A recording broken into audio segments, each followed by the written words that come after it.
Hello students, मेरा नाम है संजय भंडारी और आप देख रहे हैं संजय सोशल स्टडी क्लास। आज का ये भारतीय संविधान का भाग 2 शुरू हो रहा है। भाग 1 पर मैंने इसकी आधी वीडियो बनाई थी और जहाँ से ये वीडियो ख़त्म हुई थी वहीं से आज ये वीडियो भाग 2 शुरू हो रही है। तो शुरू करते हैं। क्लास 8 में पढ़ने वाले विद्यार्थियों के लिए लेसन का नाम है भारतीय संविधान और सब्जेक्ट है सिविक्स यानी कि नागरिक शास्त्र। तो चलिए शुरू करते हैं। इस फिगर के माध्यम से आज हम लोग समझेंगे। यहाँ पर इस लड़की का परीक्षा है यानी कि एग्ज़ाम है और इसके घर वाले यहाँ पर बैठे हुए हैं।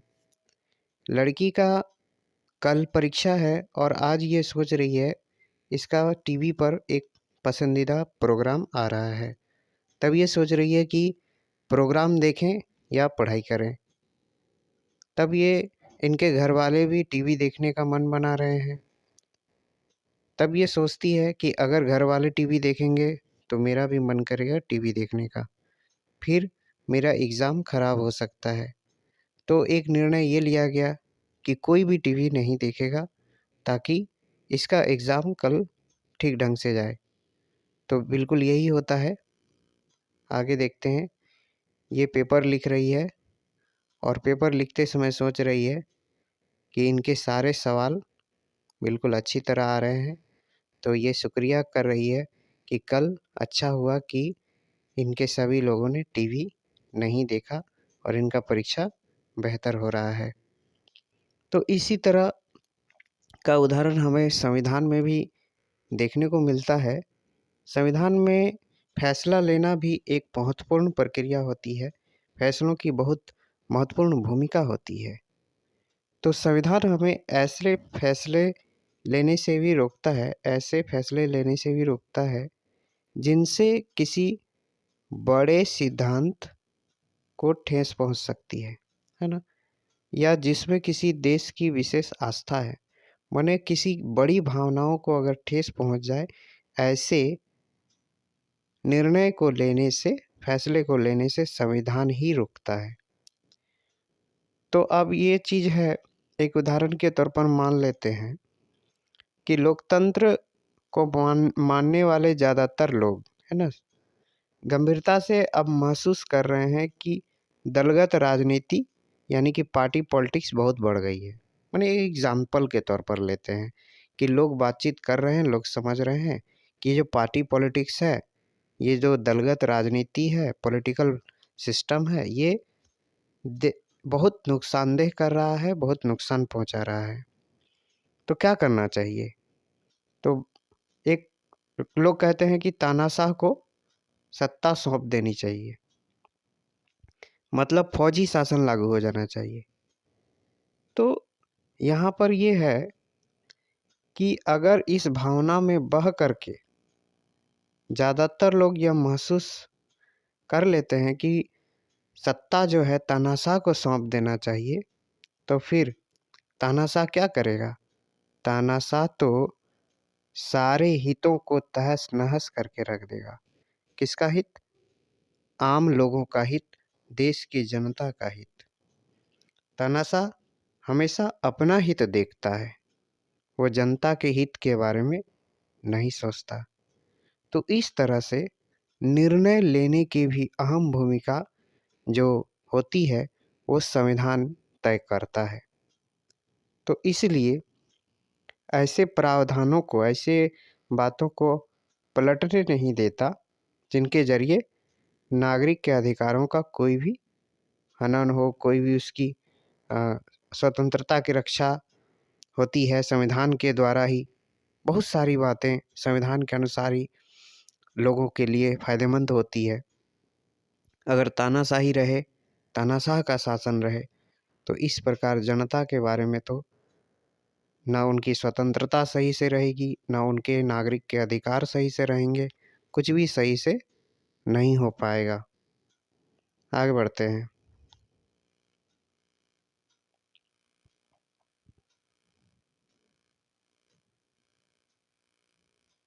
आइए अब जानते हैं भारतीय संविधान के विशेष पर। भारतीय संविधान में कुछ आयाम बहुत महत्वपूर्ण हैं। अगर आप उनका अध्ययन करते हैं तो भारतीय संविधान को दुनिया के संविधान में एक बहुत महत्वपूर्ण स्थान रखता हुआ आपको दिखाई देगा। चलिए यहाँ पर देखते हैं और समझते हैं। भारतीय संविधान मुख्य लक्षण मतलब वो कौन कौन सी चीज़ें हैं संविधान के अंदर, वो कौन कौन सी बातें हैं जो पूरी दुनिया में भारतीय संविधान को एक बेस्ट संविधान बनाती है, एक बहुत महत्वपूर्ण संविधान बनाती है। और सबसे बड़ी बात, यह हमारे भारत को एकता, अखंडता, समानता, ऐसी कई सारी बातों को समाहित करते हुए एक बेहतर राष्ट्र बनाने का प्रयास करती है। बहुत सारी बातें हैं हमारे संविधान की। आइए हम लोग एक एक करके इसको समझेंगे। 20वीं सदी तक आते आते भारतीय राष्ट्रीय आंदोलन जो है कई दशक पुराना हो चुका था, है ना। मतलब राष्ट्रीय आंदोलन जो चले थे कई साल पहले, है ना, दशकों पहले, तो वो अब पुराना हो चुका था। लेकिन अब क्या है, राष्ट्रवादियों ने, जो राष्ट्र के प्रति जिम्मेवार लोग होते हैं, जो राष्ट्र की बातें किया करते हैं, राष्ट्र की भलाई के लिए सोचते हैं, राष्ट्रवादी लोग, उन्होंने विचार किया। क्या विचार किया कि हमारा जो स्वतंत्र भारत है वो किस तरह का होना चाहिए। क्योंकि जब ब्रिटिश शासन चलती थी देश में, जब देश गुलाम था, तो सारे नियम कानून ब्रिटिश के हिसाब से होते थे। उन्होंने, ब्रिटिश ने खुद नियम बनाए हुए थे, इसमें भारत के नागरिकों का अपना कोई भी नियम नहीं था। देखिए आगे। तो लंबे समय तक देश ने औपनिवेशिक शासन का अत्याचार झेला और इतना झेलते झेलते बहुत कुछ सामने आ गया, बहुत कुछ स्पष्ट हो गया कि अंग्रेजों से आज़ादी के बाद हम लोग को, देश को कौन सा शासन अपनाना चाहिए।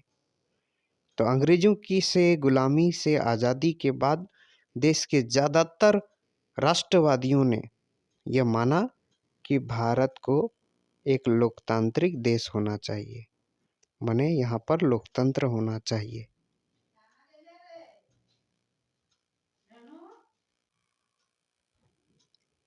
जब हमारे देश में संविधान बनाने की बात हो रही थी तो उसमें क्या सबसे इम्पोर्टेंट थी कि सभी लोग चाहते थे कि भारत का प्रत्येक नागरिक को समान माना जाए, किसी भी प्रकार का उच्च नीच नहीं होना चाहिए।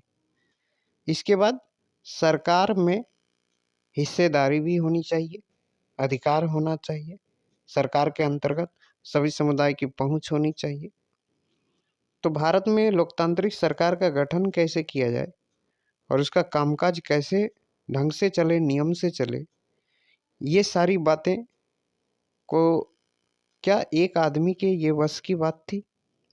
क्या एक आदमी ये सब कर पाता? क्या एक आदमी भारत का संविधान लिख देता? नहीं।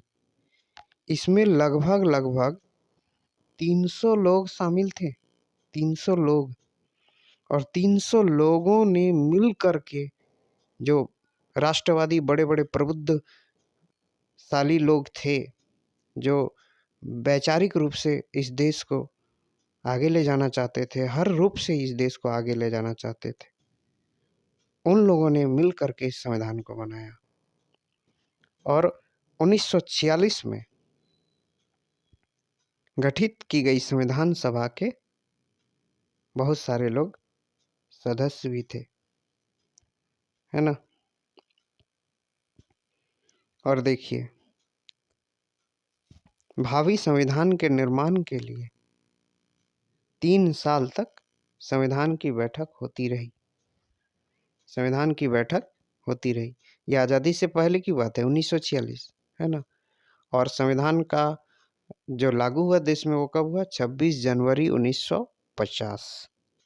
यानी कि 46 से ये सिलसिला शुरू हुआ और 1950 में जाकर के यह पूरी तरह से देश में लागू हुआ। तो यहाँ देखिए आप एक फ़ोटो, यहाँ एक फ़ोटो देख पा रहे हैं जिसमें सरदार पटेल आपको दिखाई देंगे और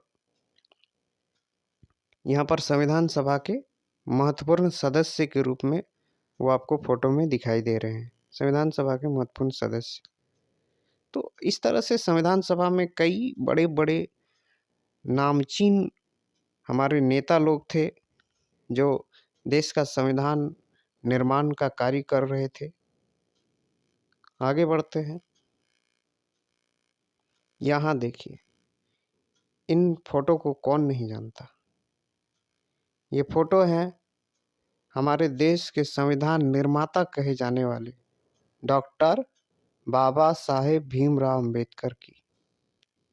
इनको ही संविधान का जनक कहा जाता है, संविधान का जनक। तो अब देखिए कि इनका क्या कहना था। इनका कहना था कि भारतीय संविधान को अगर बेस्ट होना है, बेस्ट एंड बेस्ट होना है, दुनिया में एक अच्छा संविधान बनना है भारतीय संविधान को, तो संविधान सभा में अनुसूचित जातियों की हिस्सेदारी बेहतर होनी चाहिए। फिर उनका कहना ये भी था कि संविधान बनने के बाद भी अभी भी अनुसूचित जनजाति या जाति जो भी है वो बेफिक्र नहीं हो सकती, क्योंकि कानून का संचालन जो है सवर्ण हिंदू अधिकारियों के हाथों में। ये उनका अपना विचार था कि जो संचालन करता है वो सवर्ण हिंदू अधिकारी उनको कहे हैं वो, और उनके ही हाथ में जब तक सब कुछ रहेगा, सारी पावर्स रहेंगे संचालन का, तब तक अनुसूचित जो जातियां हैं उनकी जिंदगी बेहतर नहीं हो सकती। ऐसा उनका विचार था। इसलिए उन्होंने क्या किया, अनुसूचित जातियों से आह्वान किया, मैंने उनको कहा कि आप सरकार में तो आइए ही, साथ ही साथ आप लोक सेवा जो होती है, सिविल सर्विसेज जैसे एग्ज़ाम्स होते हैं हमारे देश में, है ना, उनमें भी, सिविल सेवा में भी उनकी हिस्सेदारी, उनकी पहुंच अवश्य होनी चाहिए। तब समाज का बैलेंस बना रहता है, तब समाज का सिस्टम सही ढंग से चल पाता है, तब समाज के किसी खास वर्ग को पीछे नहीं होना पड़ता। बहुत सारी बातें हैं जो वो कहते थे। इधर देखिए, संविधान सभा के जो सदस्य लोग थे, वो सदस्य लोग की एक बड़ी जिम्मेवारी थी। सोचिए, संविधान का देश में निर्माण हो रहा है, कितनी बड़ी जिम्मेवारी वाली काम होगी ये। तो उस संविधान सभा में देश के कई समुदाय थे, बहुत सारे लोग थे जिनकी भाषा एक नहीं थी, धर्म एक नहीं था, संस्कृति एक नहीं थी, मतलब सारे लोग अलग अलग। तो जब संविधान लिखा जा रहा था उस समय हमारा देश गजब का उथल पुथल से गुजर रहा था। कैसा उथल पुथल? हमारा देश के टुकड़े हो रहे थे, भारत और पाकिस्तान के रूप। भारत के टुकड़े हो रहे थे पाकिस्तान के नाम से, है ना। तो अब ये कुछ रियासत जो पहले भारत के अंदर हुआ करती थी, राजा महाराजाओं की, राजा रजवाड़ों की रियासत हुआ करती थी, बड़े बड़े इलाके हुआ करते थे, तो वो क्षेत्र यह तय नहीं कर पा रहे थे कि इसको रहना कहाँ है, भारत में रहना है, पाकिस्तान में रहना है, किधर जाना है। जनता की भी सामाजिक स्थिति बड़ा उथल पुथल वाली थी, आर्थिक स्थिति तो भयानक थी ही, सामाजिक स्थिति भी भयानक थी कि किधर जाना है, किधर रहना है, कौन से देश में रहना है। तो संविधान सभा के पास कई सारे मुद्दे थे, कई सारे चीज़ें थी जो उनको ये सब चीज़ें देखनी पड़ रही थी। फिर भी इन सब के बावजूद एक ऐतिहासिक दायित्व को पूरा करते हुए, बड़े बहादुरी के साथ कल्पनाशील बनते हुए भारत का संविधान को तैयार किया, दस्तावेजों में समाहित किया और सबसे बड़ी बात राष्ट्रीय एकता पर विशेष बल दिया गया, जो हमारे देश की विविधता को भी एकता के रूप में प्रदर्शित करता है आज भी, है ना। तो उसमें गहरा सम्मान दिखाई देता है इस चीज़ को बनाते समय, संविधान में हम लोग देख पाते हैं। फिर क्या हुआ, उसमें बहुत सारी ऐसी चीज़ें डाली गई, लिखी गई, जिसमें सामाजिक आर्थिक सुधार के जरिए गरीबी उन्मूलन की जा सके, मतलब गरीबों का किस तरह से कल्याण हो सके। कई आर्थिक और सामाजिक सुधारों के माध्यम से उसमें बातें कही गई। फिर प्रतिनिधियों के चयन, जो नेता चुने जाते हैं उनके चयन में भी महत्वपूर्ण भूमिका उसमें किस तरह से होनी चाहिए, इस बात पर भी जोर दिया गया है। आगे बढ़ते हैं। यहाँ देखिए, यहाँ कुछ संविधान के महत्वपूर्ण बिंदु हैं जो भारत की एकता हो, सब विविधता में एकता हो, सामाजिक आर्थिक सुधार हो या प्रतिनिधित्व से संबंधित कोई बात हो, विशेषता हो, तो इन दस्तावेजों में बहुत अच्छे ढंग से विवरण लिखे गए हैं। कुछ महत्वपूर्ण चीज़ें आज आपको पता चलेंगी जो हमारे संविधान में विशेष पॉइंट के रूप में उसमें उल्लेखित है। तो एक है संघवाद, फेडरलिज्म। संघवाद को देखिए, संघवाद का मतलब क्या है। पहली बात कि हमारा देश में एक ही सरकार नहीं है, सिंगल सरकार नहीं है, मतलब बहुत ज़्यादा सरकार हैं, माने एक से अधिक सरकारें हैं। जैसे हमारे देश में सबसे नंबर 1 पर आ जाता है केंद्र सरकार, सेंट्रल गवर्नमेंट जिसको बोलते हैं। फिर भारत में 28 राज्य हैं, 28 राज्यों की राज्य सरकार। तो केंद्र सरकार है, राज्य सरकार है, तो ये दो प्रकार की सरकार हो जाती है जो अपने अपने संचालन का कार्य करते हैं। केंद्र सरकार मतलब, केंद्र सरकार का क्या है कि केंद्र सरकार जब कोई कानून बनाती है, मान लिया जाए कोई कानून बनाती है, तो वो कानून पूरे देश पर लागू होता है। लेकिन जब कोई राज्य सरकार, जैसे झारखंड राज्य सरकार या बिहार राज्य सरकार या बंगाल सरकार, जब कोई कानून बनाती है तो उसका कानून अपने ही राज्य के अंदर तक काम करता है, ऐसा नियम होता है। तो उसको कहते हैं केंद्र सरकार और राज्य सरकार। आगे बढ़ते हैं। तो संघवाद का एक बहुत ही महत्वपूर्ण बिंदु डाला गया उसमें, जो सरकार के पावर्स को विभाजन करती है, उसको बताती है। एक तीसरे प्रकार की भी हमारे देश में सरकार है, उसको कहते हैं प्रांतीय स्तर की सरकार, जो छोटे छोटे इलाकों में काम करती है। प्रांतीय सरकार, राष्ट्रीय जो मुद्दे होते हैं, जो बड़े बड़े नेशनल लेवल के जो मुद्दे होते हैं, वो केंद्र सरकार उसको देखती है। राज्य सरकार अपने राज्य के अंदर कुछ चीज़ें को देखती है। केंद्र का कानून पूरे राज्य में लागू होता है, लेकिन राज्य का कानून सिर्फ राज्य में ही लागू होता है जिस राज्य में वो बनाया गया है। अब देखिए कि कौन कौन से कानून, कौन कौन से सरकारें बना सकती हैं, इस विषय पर भी संविधान में विशेष बातें कही गई हैं। आगे देखिए,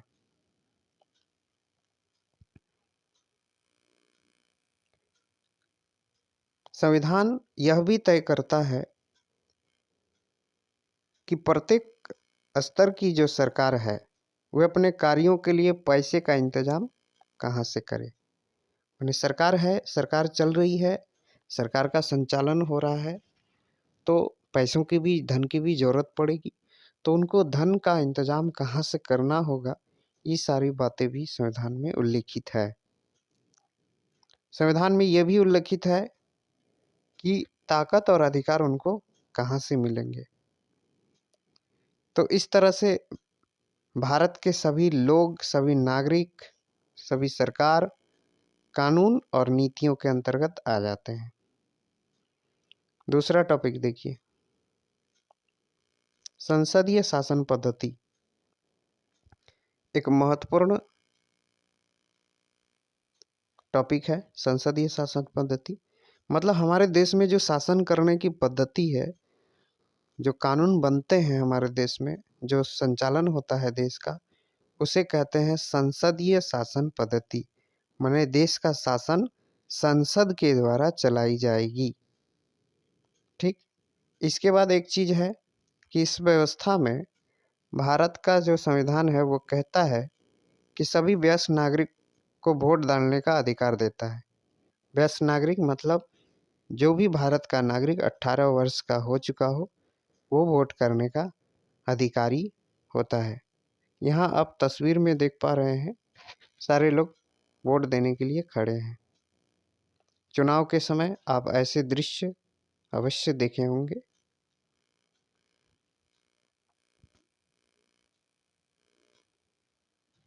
तो इस चीज को क्या कहा जाता है? ये जो वोट करने का अधिकार है इसको कहते हैं सार्वभौमिक वयस्क मताधिकार। माने भारत की सभी जनता जो वयस्क है, 18 वर्ष पार हो गई है, 18 वर्ष तक, तो उसको वोट करने का अधिकार देता है। और वो भी जाति, वर्ग, औरत, मर्द, बिना किसी का ऊंच नीच का भेदभाव किए वो अधिकार उसको दिया जाता है। उसको कहते हैं सार्वभौमिक वयस्क मताधिकार। चाहे कोई भी व्यक्ति की सामाजिक पृष्ठभूमि कैसी भी हो, उसकी आर्थिक पृष्ठभूमि कैसी कैसी हो, कोई फर्क नहीं पड़ता, है ना। वो वोट करने का, मतदान करने का अधिकारी हो जाता है। और फिर जो प्रतिनिधि चुने जाते हैं, जो नेता जीतते हैं चुनाव, वो जनता के प्रति जवाबदेह होते हैं। मतलब उनका हर काम का जवाब जनता को देना पड़ता है। जनता के लिए ही वो बने हैं, तो जनता के प्रति उनकी जवाबदेही हो जाती है। आगे देखिए, शक्तियों का बंटवारा एक महत्वपूर्ण बिंदु है। शक्तियों का बंटवारा, पावर्स का बंटवारा किस तरह से होता है उस संविधान में देखिए। संविधान में, हमारे भारतीय संविधान में पावर को 3 जगह बांटा गया है: विधायिका, कार्यपालिका और न्यायपालिका। विधायिका, कार्यपालिका और न्यायपालिका। विधायिका का काम क्या है? विधायिका जो होती है वो देश में जो निर्वाचित प्रतिनिधि होते हैं, निर्वाचित प्रतिनिधि मतलब जो चुनाव जीत करके गए हैं, वो निर्वाचित प्रतिनिधि होते हैं और वो देश में कानून, शासन व्यवस्था चलाने का काम करते हैं। ठीक। या कानून बनाते हैं। न्यायपालिका क्या करती है? न्यायालय जितने हैं देश में, वो न्यायपालिका न्याय देने का काम करती है। ठीक। इसके बाद आ जाता है कार्यपालिका। ये कार्यपालिका क्या है? ये कार्य को सही ढंग से, कानून को सही ढंग से अंजाम तक, मतलब उनका सही ढंग से निष्पादन हो सके, लोगों तक उस कानून की पहुंच हो सके, या कोई भी निर्णय जो सरकार लेती है, कानून बनाती है, उसको जनता तक सही ढंग से पहुंचाने का काम कार्यपालिका करती है। तो इस तरह से देखते हैं कि सारी शक्तियां, तीनों अंग जो कार्यपालिका, विधायिका और न्यायपालिका है, वो एक दूसरे से अलग हैं, लेकिन उनकी शक्तियां आपस में क्या है, जुड़ी हुई हैं। और शक्तियों के इस बंटवारे के आधार पर प्रत्येक अंग एक दूसरे पर क्या रखता है? नियंत्रण रखता है। मतलब कोई भी पार्ट, चाहे विधायिका है, न्यायपालिका है या कार्यपालिका है, अपने आप में क्या होते हैं कि पूरी तरह तानाशाही रवैया नहीं अपना सकते। सब एक दूसरे पर अंकुश लगाए बैठे रहते हैं। मतलब एक दूसरे के कार्यों पर नियंत्रण रखते हैं, एक दूसरे की कानून पर नियंत्रण रखते हैं, बातों पर नियंत्रण रखते हैं। ठीक। तो इस तरह क्या होता है, सत्ता का संतुलन बना रहता है, एक सिस्टम चलता रहता है, एक संतुलन बना रहता है। आगे बढ़ते हैं।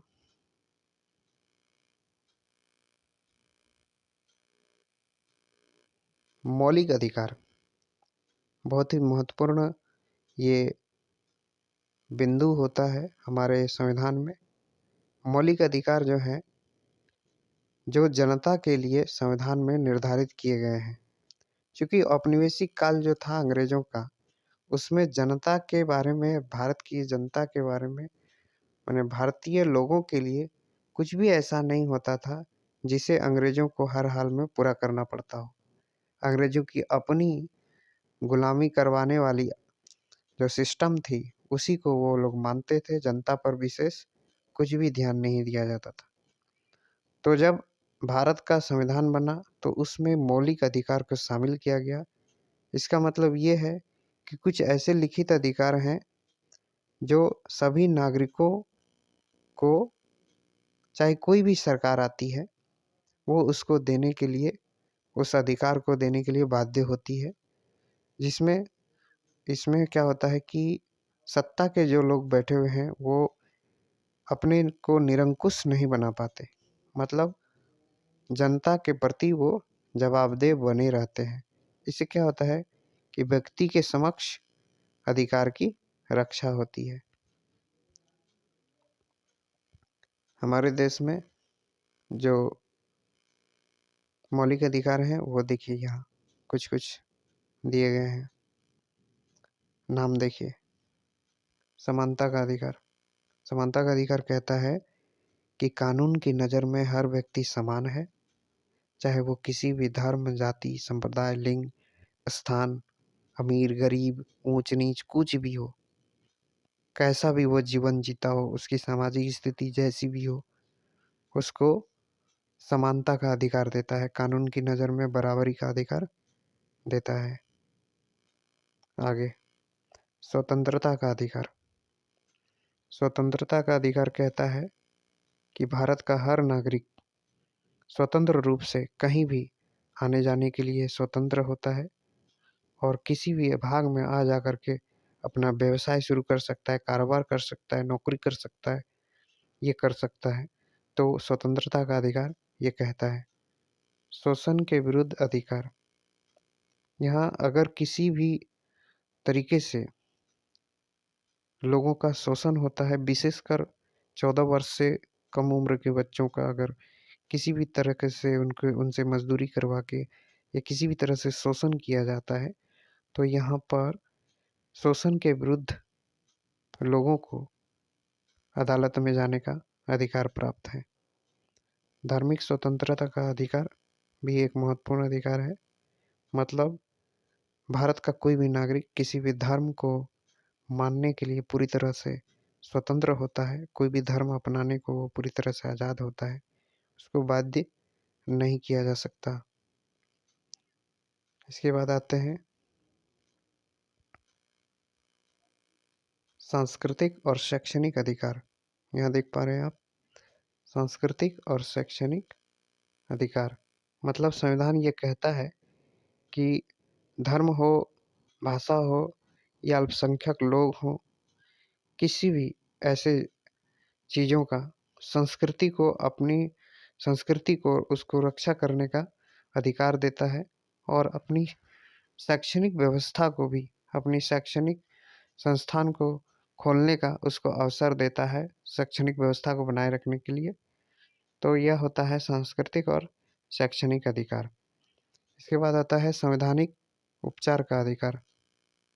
संवैधानिक उपचार का अधिकार मतलब अगर इन मौलिक अधिकारों में से किसी भी अधिकार का हनन होता है, लोगों को ये 6 मौलिक अधिकारों में से, 5 मौलिक अधिकारों में से किसी एक का भी हनन होता हुआ दिखता है, नहीं मिल पाता उसको, तो उसको इसके विरुद्ध क्या होता है, अदालत में जाने का उसको अधिकार दिया गया है।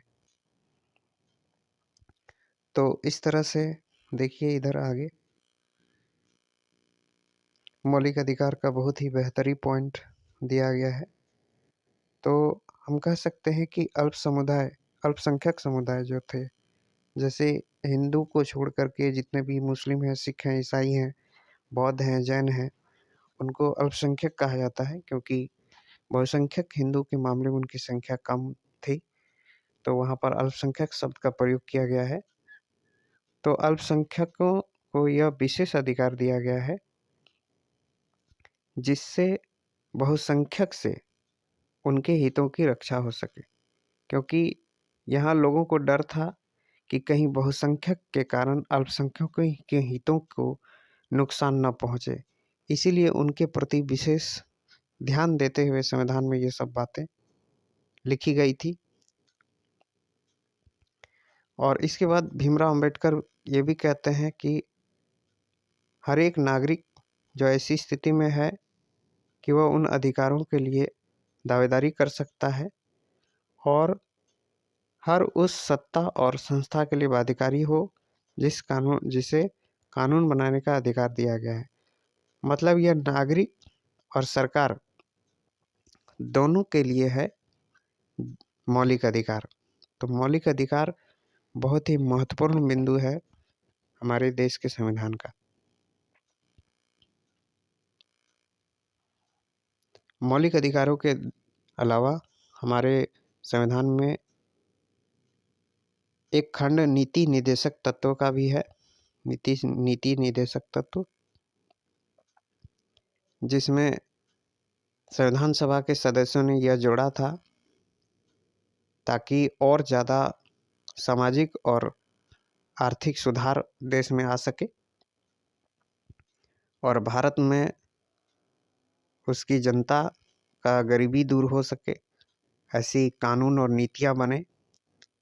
तो ये नीति निर्देशक तत्वों में ये सारी बातें शामिल की गई और ये सारी बातें हर सरकार के लिए एक मार्गदर्शक के रूप में काम करती रहती है। आगे बढ़ते हैं। धर्मनिरपेक्षता एक महत्वपूर्ण बिंदु है हमारे देश में संविधान में। धर्मनिरपेक्ष का मतलब क्या होता है?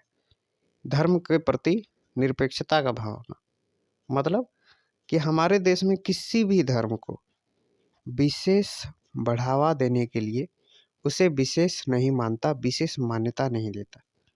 मतलब हमारा संविधान किसी भी धर्म को बढ़ावा नहीं देता। भारत का अपना कोई संविधान के अनुसार कोई भी अपना धर्म नहीं है जिसको वो बढ़ावा देता है। इसलिए भारत को धर्मनिरपेक्ष देश कहा जाता है। तो धर्मनिरपेक्षता का ये महत्वपूर्ण बिंदु यहाँ पर डाला गया था। लोकतंत्र में सभी धर्म को बराबर मानने के लिए ऐसा संविधान बनाया गया था।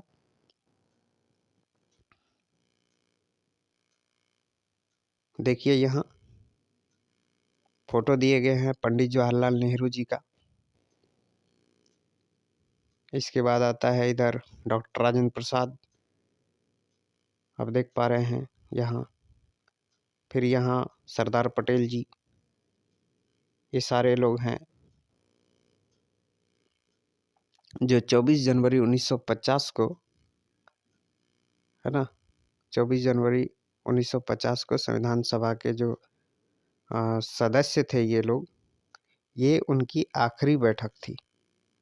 मतलब इसके बाद बैठक नहीं हुई और फिर हमारे देश में संविधान आ गया था। कब? 26 जनवरी 1950 को। 26 जनवरी 1950 को देश में संविधान लागू हुआ था। आगे बढ़ते हैं। तो इस तरह से हमारा ये आज का भाग 2 भारतीय संविधान का समाप्त होता है। आशा करते हैं कि आपको ये वीडियो बहुत ही जानकारी वाली लगी होगी। अगर आपको लगता है कि ये जानकारी दूसरों तक पहुंचनी चाहिए तो आप इसको शेयर कर सकते हैं।